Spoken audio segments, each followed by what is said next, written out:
Have you ever felt that your life's greatest project is over? For 20, 30, maybe even 40 years, you were the architect of a monumental undertaking, raising a human being. You were the planner, the builder, the guardian, the source of comfort and the quiet force behind the scenes. Your purpose was clear. Your days were filled with a demanding yet profound sense of responsibility. But now the construction is complete. The cathedral of a life you helped build now stands on its own, and the silence left in its wake feels unfamiliar. You expected peace, perhaps a sense of well-earned rest. Instead, what rushes in is a vast, empty space, a quiet that isn't peaceful, but hollow. This feeling, this deep and unsettling ache, is more than just sadness. It is more than the pain of being forgotten or unappreciated. It is a crisis of meaning. When the role that defined your existence for decades fades, the fundamental question arises, what is my purpose now? There was a man who stared into the deepest abyss of human suffering and found an answer to that very question. His name was Viktor Frankl. He wasn't a philosopher who theorized from a comfortable study. He was an Austrian psychiatrist who survived the unimaginable horror of the Nazi concentration camps. In a world stripped of everything, where life was reduced to a bare, brutal existence, Frankl discovered a truth so powerful it would become the foundation of his life's work. He saw that even in the face of absolute despair, humanity's search for meaning could not be extinguished. In his landmark book, Man's Search for Meaning, he argues that this search is the primary, most powerful, motivating force in our lives. And his insights do not just apply to the darkness of a concentration camp.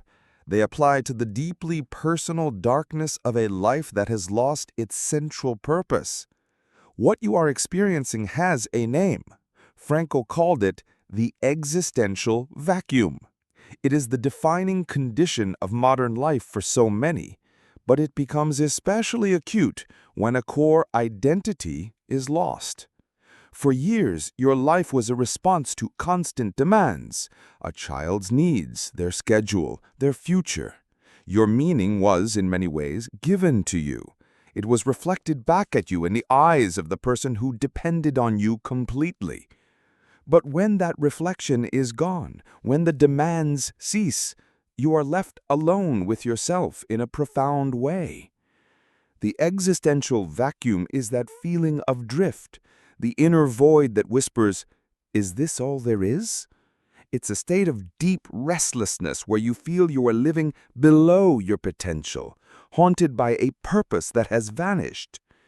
This is the psychological landscape of your pain. And it is from this very landscape that Frankl offers us a map. He begins with a radical declaration. The will to meaning is the most fundamental human drive. And if that meaning is not fulfilled, we suffer. Your pain is not a sign of weakness. It is the cry of your will to meaning, demanding a new purpose to serve. He asks us to look at our suffering directly. The indifference of a child, the loneliness you feel, these are forms of what he called unavoidable suffering. They are conditions of your life right now that you likely cannot change through direct action. And this is the most crucial point in our entire exploration, because right here, in the face of what you cannot change, Frankl. Let that sink in. The freedom to choose your attitude. Because without that choice, the alternative is clear and devastating. If we do not consciously choose our response, we default to a state of reaction. The existential vacuum deepens, and it curdles into bitterness. You become a prisoner of the past, your thoughts caught in an endless loop of what I did for them and what they are not doing for me.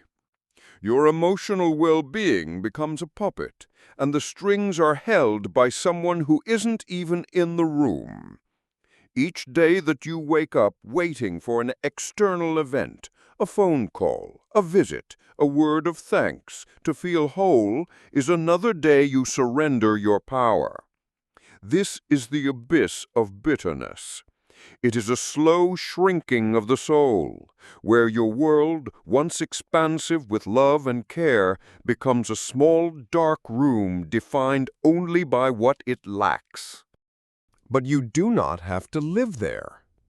The turning point comes the moment you realize that Frankl's freedom of attitude is not just a poetic phrase. It is a tool. It is the lever that can shift your entire world. It begins by changing the fundamental question you ask yourself. You stop asking, "Why is this happening to me?" And you start asking, "What is this situation now asking of me?" This pivot is everything.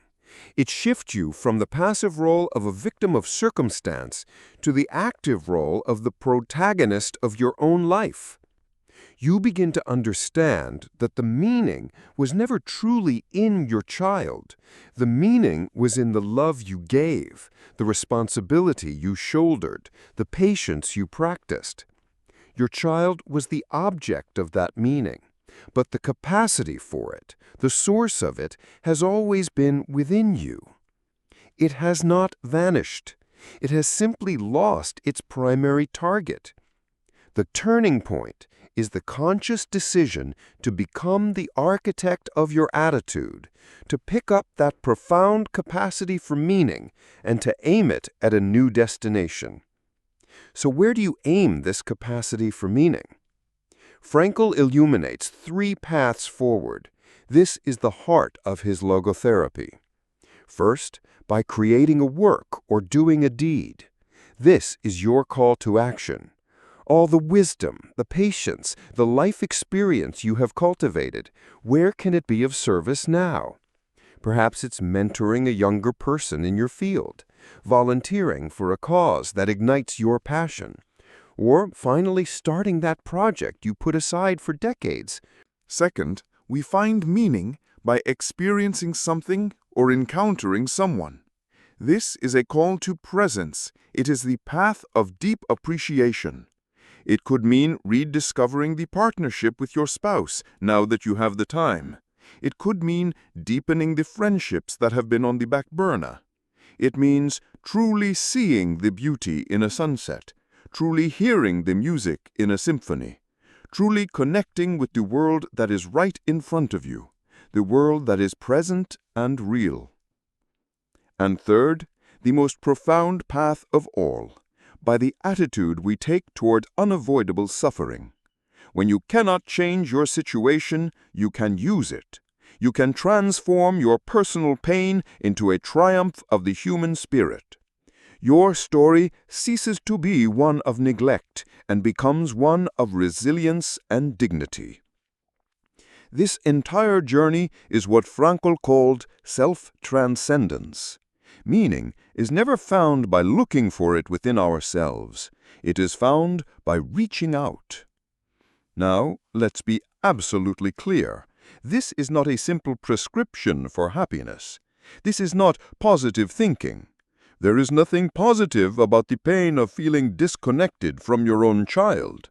That pain is real, it is valid, and it deserves to be mourned. There will be days when bitterness feels easier. There will be moments when the gravitational pull of the existential vacuum feels overwhelming. Frankl's path is not easy. It is a courageous struggle. It is the hard work of choosing dignity over despair, of choosing purpose. This is where you stand today, at a crossroads. You can continue to look backward at the door that has closed, or you can turn around and face the wide-open landscape of the rest of your life. And so we must stop asking the old, painful question, "What do I still want from my children?" Or, "Why doesn't life give me the recognition I deserve?" These questions lead only to the abyss. Instead, we must have the courage to ask Frankl's ultimate question, the question that contains within it the seed of all future meaning. You must ask yourself, what does life, right now, in this moment, ask of me? Perhaps it asks for your wisdom. Perhaps it asks for your creativity.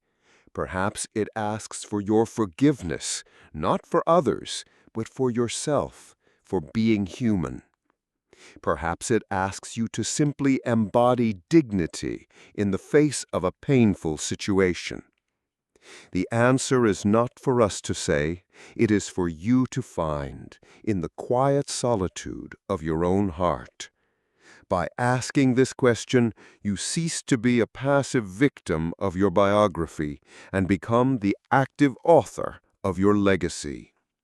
You become the architect of a mind that finds meaning not in what it receives, but in what it is able to give. If these explorations into the architecture of your mind resonate with you, ensure you subscribe